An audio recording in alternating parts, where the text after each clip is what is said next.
like you're supposed to have it all together, but inside you're wondering how everyone else makes it look so easy? You're not alone. This is Southern Sisters, a place for women who want to grow without the guilt, find purpose in the messy middle, and be reminded that you were made for more. Make sure you stick around. We always save the bloopers for the end. Welcome to our episode of Southern Sisters. We're so glad you're here. Thank you for joining us today.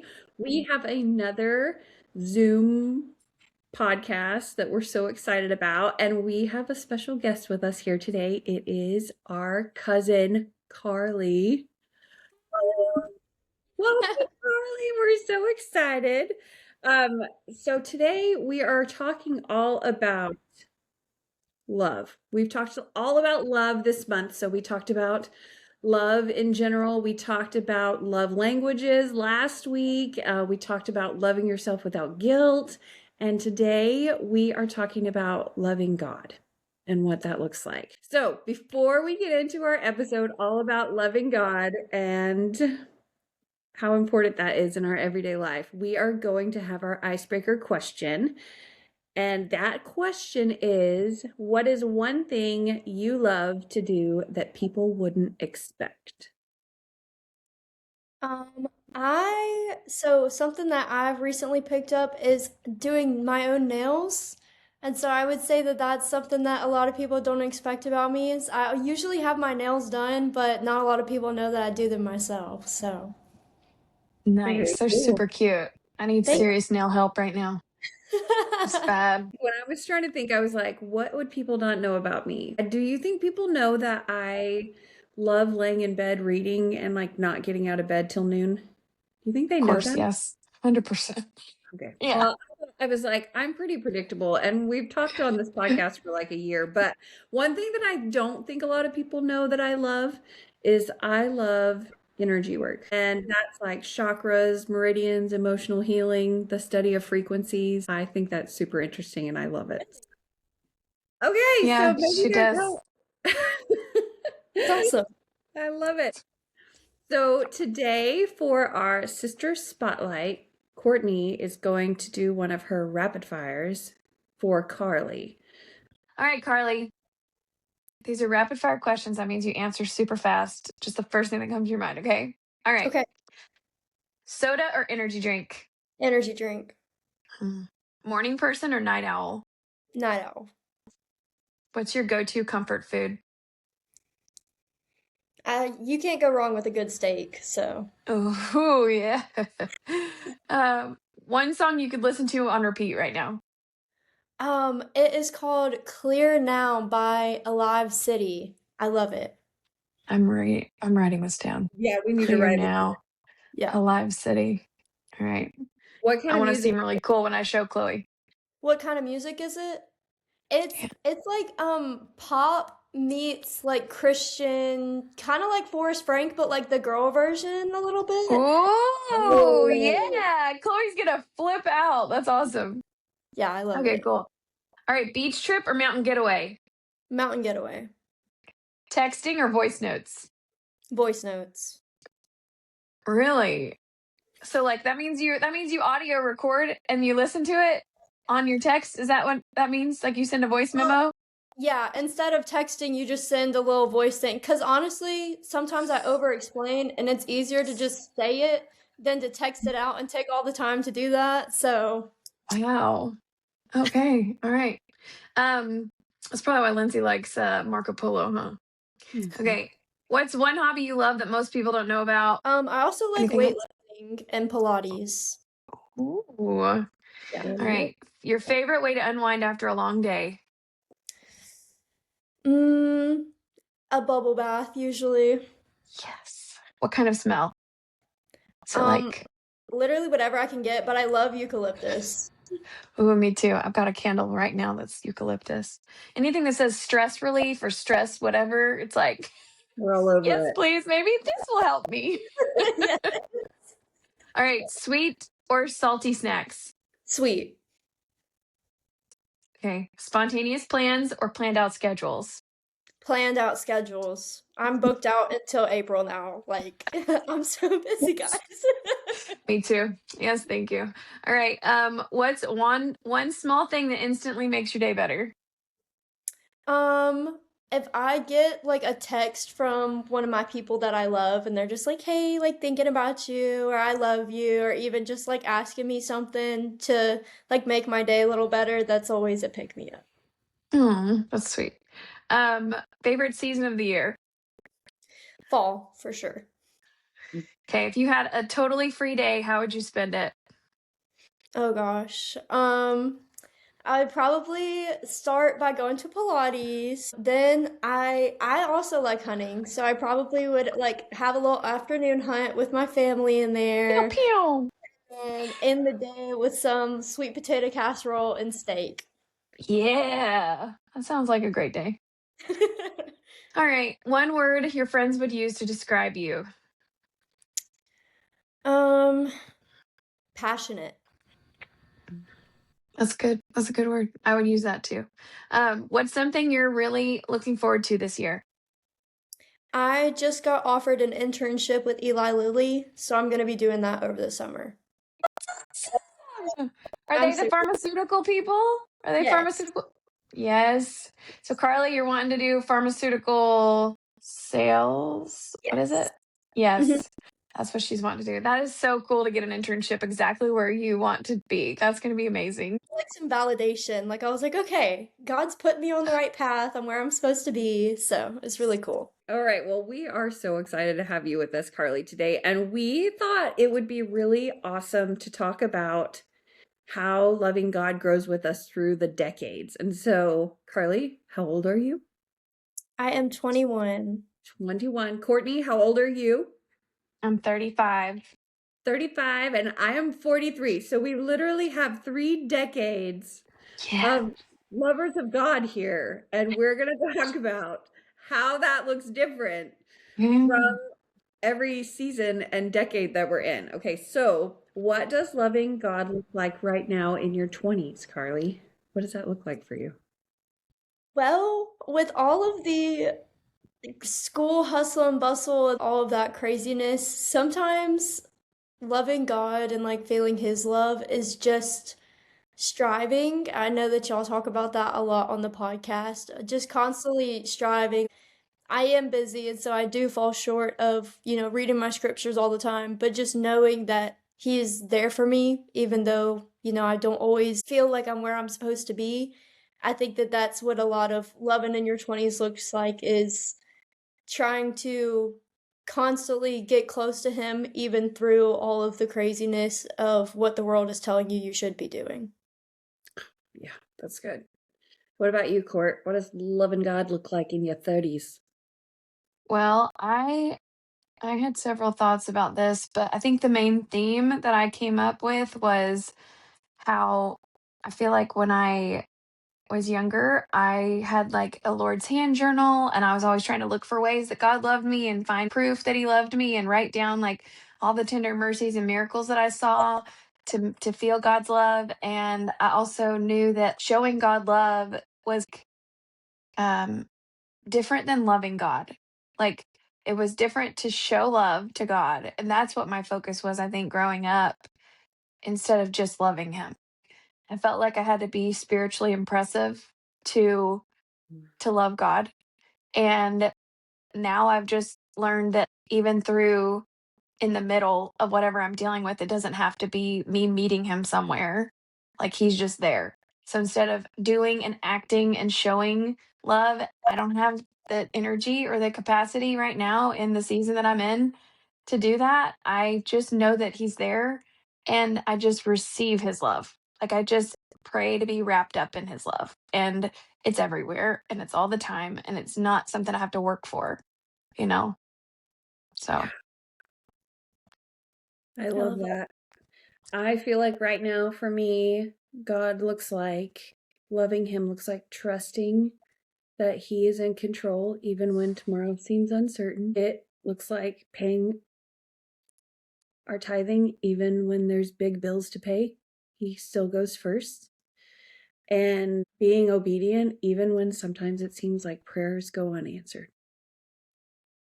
When you feel like Mhm. you're yelling at the heavens, Yeah. I feel like Yes. the last couple of years I've been yelling at the heavens and he answers. I get answers, but some they're not what I want. Like it's not coming fast enough. Like it's all these things. Loving God looks like still being willing to be his child and to accept that it's not my plan, right? Mhm.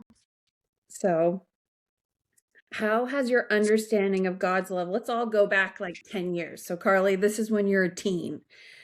Courtney, this is in your 20s when you're dealing with all your stuff. And when, this is me as a younger mom, right? Okay, so how has your understanding of God's love changed as you've gotten older? Because it's kind of, I don't know, I think the whole process of faith in God and loving God is so beautiful to see how it unfolds through the course of a whole life and how it changes. So, how is 10 years ago different from where you are right now? Carly, you could do like 5 years ago. Yes. Well, being raised in the church, I feel like I even could go 10 years ago, like I have always known that he has a presence in my life, but I know that whenever I was younger, my relationship with him, there's a lot of guilt involved with it because I felt like if I wasn't doing what I was supposed to be doing, God didn't love me. And I couldn't go to him and apologize and say, I'm sorry, like I'm trying, but I'm still struggling with this. It was, well, he's asked these things of me, and I can't even do that. He says to be kind to one another, and me and my brother are constantly hitting each other and fighting. And it's something simple as that, where it's like, well, I'm supposed to be doing these simple things that he asked whenever he sent his kid to like die for me. And I can't even do these things that he asked that are so simple. And I think that at first, whenever I was younger, there was a lot of, like I said, guilt behind the idea of, well, he asked these simple things and I can't do it. And so he is upset with me, or he doesn't feel like he can trust me, or he doesn't want to give me the blessings because I can't give him these things back.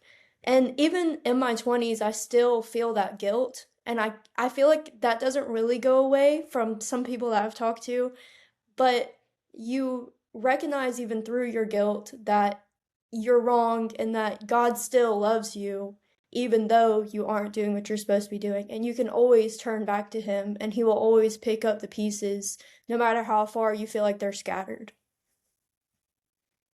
That's great. I feel like there's a lot of difference. I think we've talked about this a lot between guilt and shame. And guilt can be a catalyst for change and it could be a good thing. It's whenever you turn it into shame that it's bad, and I feel that same guilt too because my spiritual rhythms sometimes don't happen at all because my kids need me. It's my preference is to get up in the morning and earlier than everybody else and read scriptures and have quiet time to myself, and I can't do that when my kids wake up at 6 a.m. And I mean that means I'm waking up at 4:30, like, and I don't go to bed until they go to bed, which is like 9. So I I just feel like that it's been more grace filled. Like God's love for me is more filled with grace. I've learned a lot more about grace. And instead of feeling guilty that I'm not measuring up or doing what I need to do to earn it, it's not something you earn. You don't earn God's love. You just have it. It's just there. So, and 10 years ago for me, about God's love was all about showing it. Like it was all about doing, doing, doing, run, run, run, like go, go, go.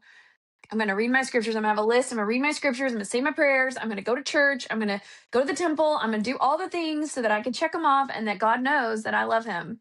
And now it's like, I don't have to run around like a crazy chicken with my head cut off. Like, I don't have to do that. I can just be me. He just wants me. He just wants my heart. And, and God's love has been manifested to me by not hardening my heart when I had every reason to be hardened and to just give up. That those things are things that I've noticed that have been able to show God's love for me because I feel like we go through things and if we choose to turn to God instead of being hardened and bitter and resentful, that is one other way to show God that we love him. So, That's a really big deal. I think that 10 years ago, Megan, I feel like 10 years ago, I mean, we were all different ages, but we were all doing the same thing. Like I feel like it was God's love was a checklist, like to prove. So I would check, check, check, check, check, check, check. And I just remember being in a Sunday school class one time and they were just talking about love of God being the first great commandment. And I'm just remember thinking about it. Maybe I was in a season where I could just think a little bit deeper. You know, like how you have where you just have a deep thought, but it's not like you walk around thinking deeply all the time. My thought was like, loving God, what does this look like? If it's not checking the boxes, like it's not about that so much as what you do, but why you do what you do. And I'm mhm. like, well, if I'm, and I kind of just took my life and was just looking at it, just simply like saying, why am I doing this? Am I doing this because I love God? Or am I doing this because I want to check a box? It's like, I'm a mother to my kids. Like, am I doing this because I love God? Or am I doing this because I want praise of the world? Like, am I doing, like just kind of shifting that and having that moment, it intrigued me and it just kind of shaped, it became a pattern for why I do what I do instead of just trying to check the box. All right. So, how do expectations, our own or others, shape how we think loving God is supposed to look like? Mm. I was thinking about this, and I feel like if somebody loves God, we think that they should be clean cut and they should not have tattoos and they should look like perfection, Sunday morning, crisp shirt, like, and that's a Mhm. lot. That's a lot. You can That's a still lot. love God. When I was thinking about people that some of the most Christ-like, God-loving people, they don't Mhm. look anything like you expect. And that is what is so beautiful. I remember hearing like a leader in church say that their favorite thing is to come into the chapel on Sunday morning and smell cigarette smoke because Mhm. it means that somebody's there searching for God. That needs it. That needs it. Mhm. And that kind of relationship is real. Like I feel like that is what gets you away from the checking of the box. It's the experiences that you have that literally bring you to your knees to where you don't have anywhere else to go but to love him. Something that I've recognized is whenever you let go of the idea of people who love God are supposed to look a certain way, I feel like you open up yourself to so many experiences to learn more about God because you do get to recognize all the ways that he's working for different people. And that's something that I've always loved about going to our church especially is my testimony is made up of 50 other people's testimonies. You know, they get up there, they had this experience, somebody beat cancer, and they had, an experience where they felt like God talked to them and told them what they need to do for that. Or, our prophets, Russell M. Nelson, he knew to roll out Come Follow Me at the time right before COVID. And that's an amazing testimony builder of, yeah, God sent somebody because he knew that that was happening. And I think that it's really cool, like I said, whenever you kind of let go of the notion of, oh, it's supposed to look a certain way or it's supposed to be a certain way, you open up your heart to how many different ways can I see God in my life, even if it's not just in our church. Like somebody is on the side of the road helping out a homeless person because it they just wanted to, or they have an extra $5 to spare. It's really a testimony builder whenever you can let go of that. But I would also say, to your point, there's also the other side of sometimes you look at people, and I struggled with this growing up in the church, of you look at people that you know love God, and I would even say that you two and Lindsay and Evie have been kind of this for me, and as I've gotten older, I've kind of realized it's not quite this way, but I feel like looking up to y'all whenever I was younger, it was a lot of, oh, well, they love God and they do it perfect. Megan, you have like visions and I need to write a book and I need to do this, I need to do that. And Courtney, it's like, oh, well, I went through this hard thing and I was able to get through it and still raise my kids in the church. And like Lindsay, I mean, all of you have these experience, but to the outside world, it looks like y'all just get through it and there's no issues. And so I would say it's letting go of the notion of it's supposed to look a certain way is good, but also recognizing nobody is perfect. And whether you show those issues or not, God is working in everybody's lives. And everybody is kind of like the whole social media thing. We all want to put our best foot forward. We all want to show, oh, Sister Sandra, and she got it together. Sister Boston, she can do this and that. But it doesn't matter because you're still going to go home and maybe get into a fight with your husband, or you're going to have an issue with your kids. Like, you still are human. And I think that that's the beauty of God loving us is, we always are trying and striving to get closer to him, but it's so imperfect that it looks so different in everybody's lives. It's so true. I was having that talk with Chloe last night. I was like, people are going to be harder on you because it looks like this package that you've got it all together. The things you struggle with and the things that you have a hard time with, people can't see. And people are going to try and attack you because they think your life is perfect. And it looks great on the outside, but you're struggling on the inside. And nobody will know that except for God and maybe a couple people in your life. And I had to just, tell her about turning to God because he's going to be sometimes the only one that knows what you're dealing with. And just understanding, like, when I went through divorce, I felt like that bubble of perceived perfection was popped and I couldn't hide anymore behind this, facade of perfection and, being righteous in the church and all that. And um I had to really, I knew what I was struggling with before I got divorced. And it really opened my eyes up to other people and about how I can't judge other people and I can't assume that they're going through certain things or that they feel a certain way because I have no idea what they're dealing with.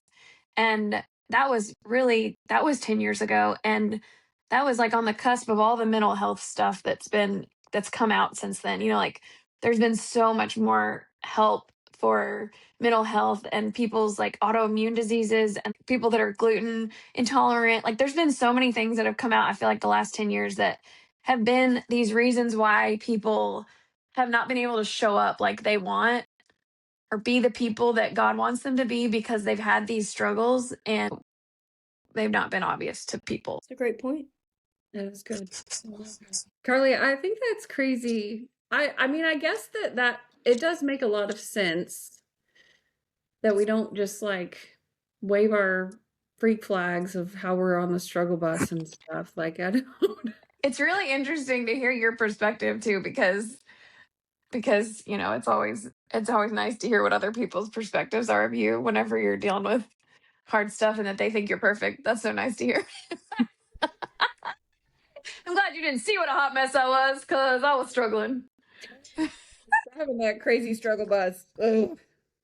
Still am. Still am. Still am.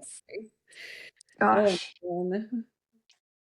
I This think this topic has been crazy how timely it is because I I really had to think about this a lot. I really had to think about because it could be you could say it in 5 minutes.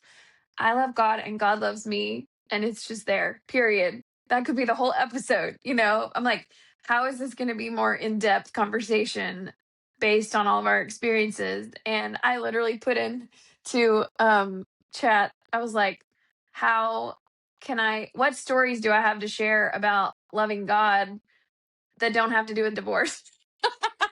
I'm like trying to get away from that label. Like she's the one that's been divorced. So I'm like, what stories do I have? And they were just it was so eye-opening to me because I have my love of God has been weaved into everything that I have shared, like with my experiences. Like, how can this help me get closer to God?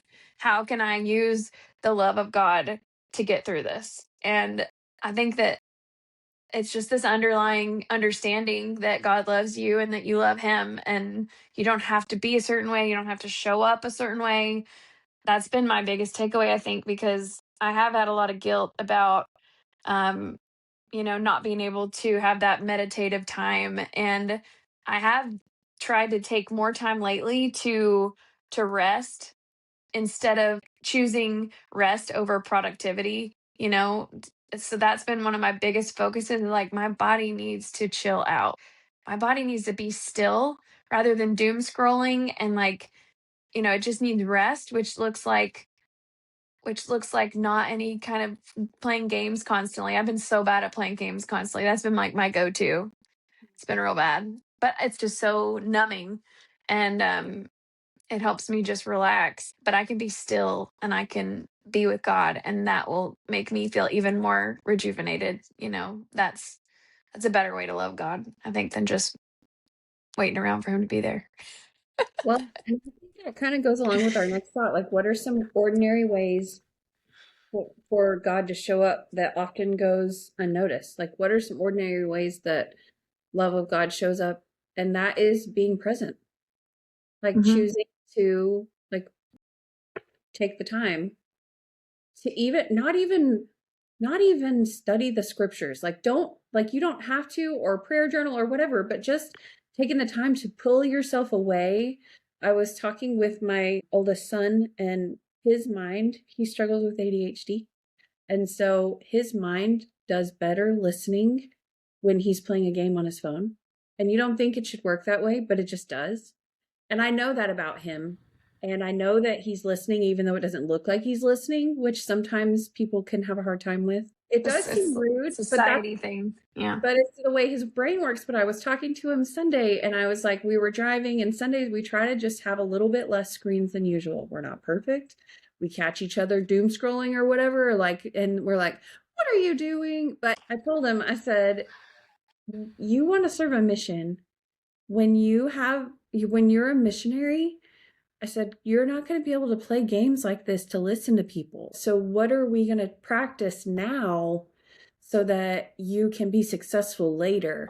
And he was like, well, I mean, I guess I'm just going to rely on God. And I'm like, yeah, and that's good. And he'll be there, but you'll be that much farther ahead if you practice now in little pockets of practice.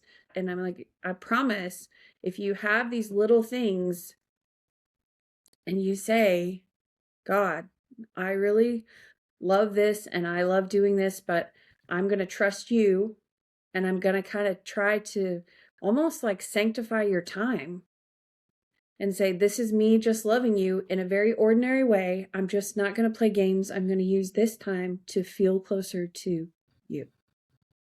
And it could look like just being still, like court, like really just, we're so overstimulated all the time. It's like, oh, if I'm going to listen to God, I guess I got to be listening. And that is a skill too to learn. So I don't know. I think sometimes everybody thinks that to love God and having God love you has to be the burning bush moment. And that's just not true. That was powerful. I'm letting that sink in for a second. Carly, you are so good at, having friends and being social, and people in and outside of, church, people that don't believe what you believe and all that. Like, how have you seen loving God show up with the way that you interact with other people right now socially? Um, I think sometimes it's easy. Sometimes it's, hey, you have a big test today. My best friend in Hattiesburg, she's not a member of our church, and I'm a part of the YSA group, which is Young Single Adults. And I try and invite her to dinner nights and just fellowship nights where we do games or something like that. And I think that it comes easy whenever you love people to show a Christ-like love to them. I think where it gets difficult is whenever you have that feeling of like, "Oh, I know I should, but you did this to me," or I feel like this towards you. But for my friend, it's, she has a big test coming up. So I'm like, hey, wait a minute, let me pray for you. And she can feel love because I took time out of my day to do something that I don't even know if she believes in that. I don't even know if she really appreciates the prayer, but she appreciates that I thought about her and I wanted to do something that matters to me to help her with her day. And like I said, it's easy to do that whenever you love somebody. Like I'm sure whenever it comes to your kids, it's like, please, like, let me, fold your laundry. Let me do this for you because I love you. But whenever you have a friend that maybe has wronged you or has hurt you, you have to kind of pause for a minute and that initial reaction, I've heard it both ways, where sometimes people say the initial reaction is what God tells you to do, and then sometimes the initial reaction is what you shouldn't do. And so I think sometimes you have to pause in a situation where it's like, I want to argue with my brother.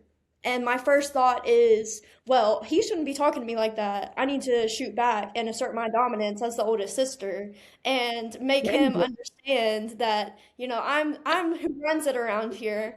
But I think the biggest tell is the neck roll. Whenever you're oh yeah, like, so girl, that's yeah, whenever you know it's like, okay, I don't think God does that. exactly. And I'm then so I so have to pause. Yes, and just like regain my thoughts and just be like, I know that God would not like that because I have not been given kids yet, but I've been giving siblings, and I feel like that's what I have to prepare me for that. And so Hmm. I need to just remember that God sent all of these people into my life, and yeah, they all have their own agenda and their own thoughts about how they should do things, but my parents have like tried to beat it into my head, but I feel like I'm just now realizing once I moved out the importance of you can only control you. Like you can't control what your sister does or what your brother does, what your best friend does. You just have to love them through it and try and support them as best you can. And I think that that is also showing love or having love for others in a way that God would like us to. I think that's awesome. Okay, so how does God's love shape the way we love ourselves? Dun dun dun. Let's talk about something else. No, Just this is kidding. very important.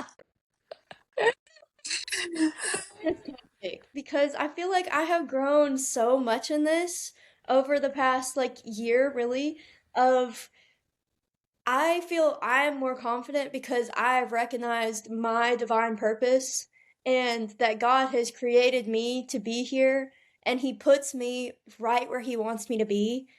And that is like, once you realize that and that's like in your head, it's kind of a game changer. Like I go through life and I'm like, oh, well, I got a flat tire. There must be a wreck a couple miles up that I could have been in. Like, Right? it's like Yes. trusting, like, you know what? Man, I'm out of gas. Ugh, I didn't want to stop at this gas station, but he'll protect me. Like, it'll be fine, And whenever Yeah. you recognize, he didn't just say, oh, okay, I need like 7 billion people. Let's just churn them out. Like he took his time on every single one of us. He knew my dad has a little bit of a temper. He knew my mom is going to be working a lot. He knew, my grandparents did this, my cousins do this. He knew every single part of my life before I even had a name, before I even like knew anything about this life here. And I think that that is a huge testament of how to love yourself the way that God loves you because he put so much time into you. He put so much love into you. He's constantly there for you. So why would you one take advantage of that?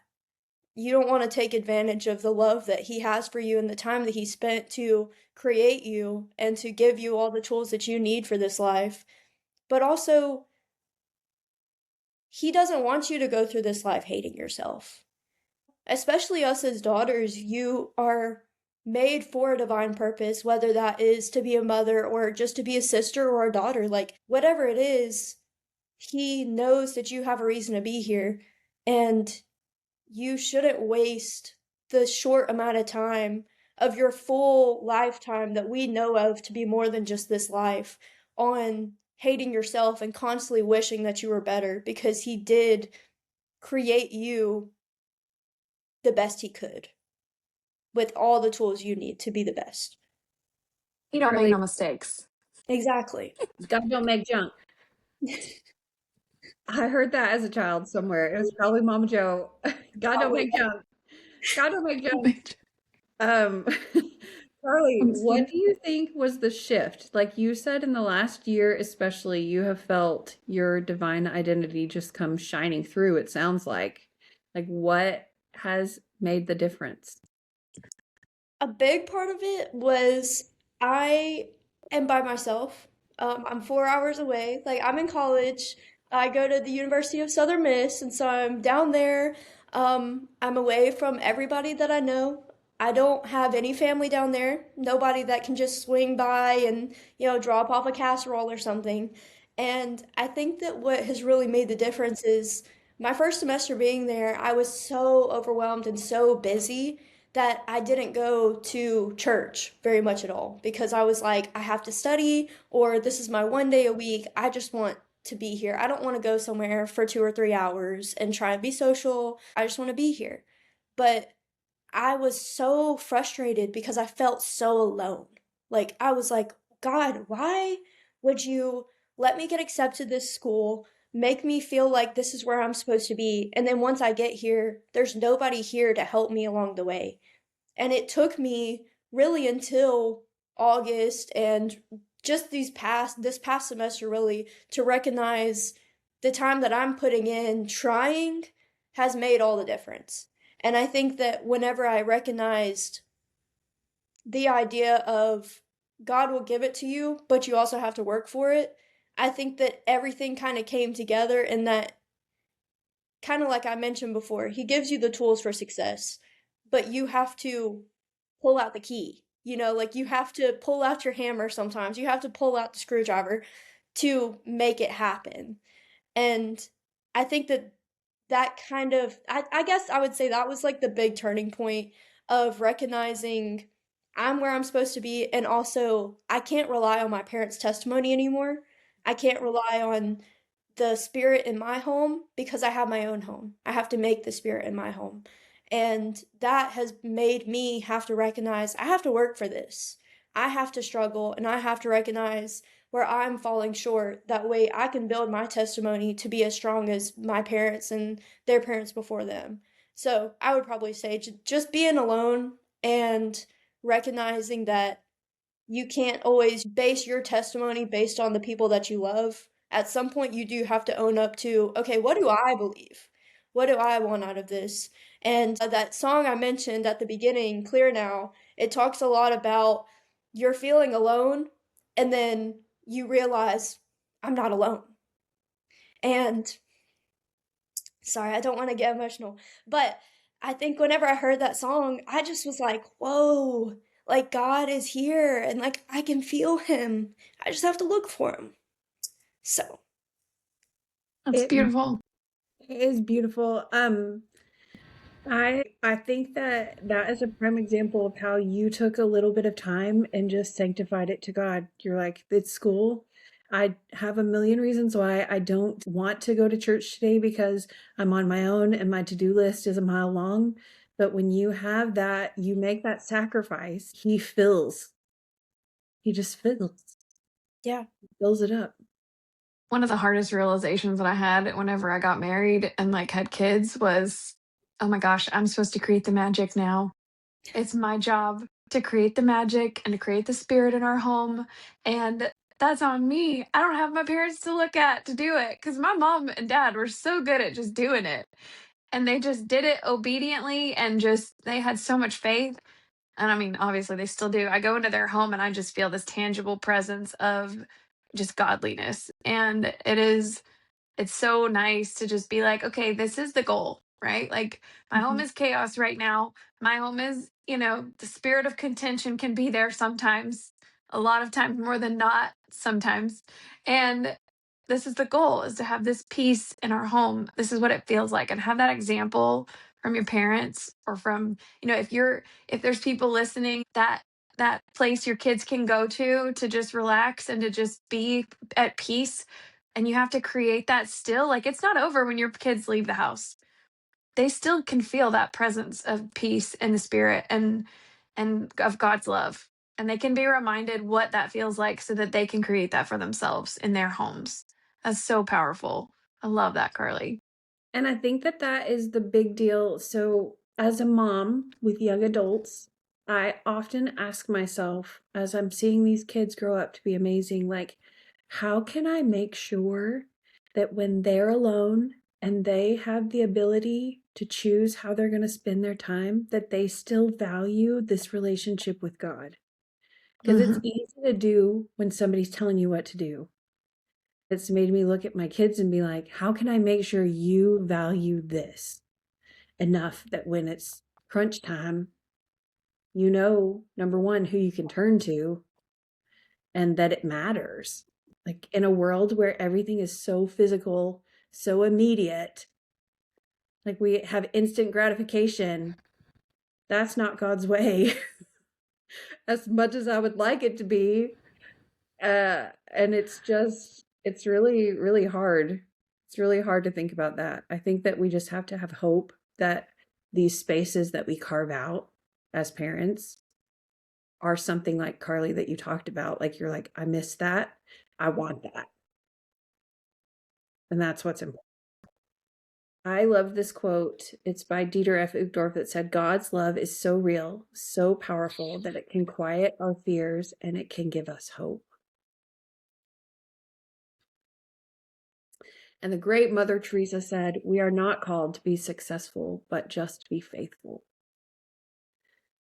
So it is our job to hang up the idea that everybody's got their act together, because they don't, and just try and love God. And in return, love those people around us. What do you guys think? Any closing thoughts on loving God? I would just say, I hope that all of your listeners know that throughout your life, how you love God will change a little bit, but bottom line, how He loves you doesn't change. And I actually have one more song that I was thinking about when we talked about this. Have you heard of Cain before? No. So it is like a two sisters and a brother group, and they sing this song called Anymore, and it's from God's perspective saying, I couldn't love you any more than I do right now. And Oh, that's it is cool. so powerful thinking about, God loves you on your best of days and on your worst of days. And keep in mind that no matter what you're going through, He's always there and He's always in your corner, just like your biggest fan, hoping that you keep going. So I hope everybody can hear that in this episode. Carly, I love that so much. Your mom's So gonna be a bawling mess. Oh, and she listened to this. shout out to Connie. You're gonna she's be she's crying. she's gonna be like, I did that. I did that. That's right. I love it. Oh my goodness. Funny. I love that. Yeah. Okay. Our scripture for today is 1 John 4:19. We love him because he first loved us. And that's exactly what Carly is talking about. You don't have to earn it. You don't have to show up. He's always there. His love is the same yesterday, today, and forever. Our reflection question, we've kind of gotten away from these lately, but I'm bringing it back in because I just love them. I want you guys to think about, what does God look like for you in this season, and how can you give yourself grace to let it look different than before? So thank you all for joining us. We're so glad to have Carly here. Carly, you're amazing, and we love you. And Love you, until Carly. we do. Thank you for having me. So until next time. Keep striving, and we'll see y'all soon. Now it's time for the bloopers.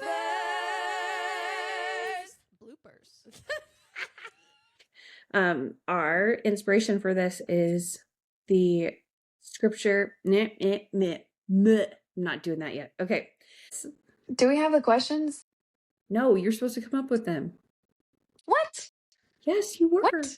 That's why I No, texted you did you not tell anyway. me that. You said, "Can we do this for Carly?" And I was like, "Yeah, we can." Oh crap. Hold on. She'll put it in chat. It'll be fine. Get to know Carly. Carly Spotlight.